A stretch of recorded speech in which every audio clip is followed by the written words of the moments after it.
এই জন্য আল্লাহ পাক বলেন, ওমা খলাকতুল জিন্না ওয়াল ইনসা ইল্লা লিয়াবুদুন, আমি মানুষ এবং জিন জাতিকে অযথা সৃষ্টি করি নাই। আমার সৃষ্টি করার পিছনে একটা মাকসাদ আছে, উদ্দেশ্য আছে।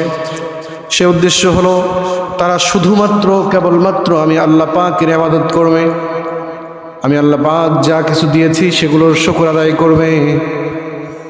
যদি শুকর না আদায় করে তাহলে আমি আল্লাহ পাক ওই বান্দা থেকে আমার নিয়ামতগুলো সব ছিনিয়ে নিব এবং তাদের জন্য রয়েছে শাস্তিকর আযাব।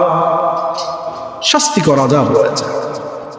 শুকর যদি আদায় না করা হয় তাহলে আল্লাহ পাকের পক্ষ থেকে বড় শাস্তিকর ভয়ানক শাস্তি আমাদের জন্য অপেক্ষা করছে।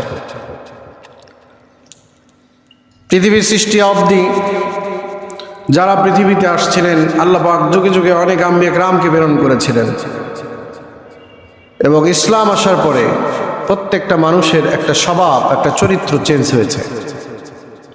কারণ ইসলাম হলো আত্মসমর্পণের ধর্ম। এখানে প্রত্যেকটা মাখলুকাতের হক, প্রাপ্য অধিকার তাকে ইসলাম বুঝিয়ে দিয়েছে। যদি বলেন সুবহানাল্লাহ।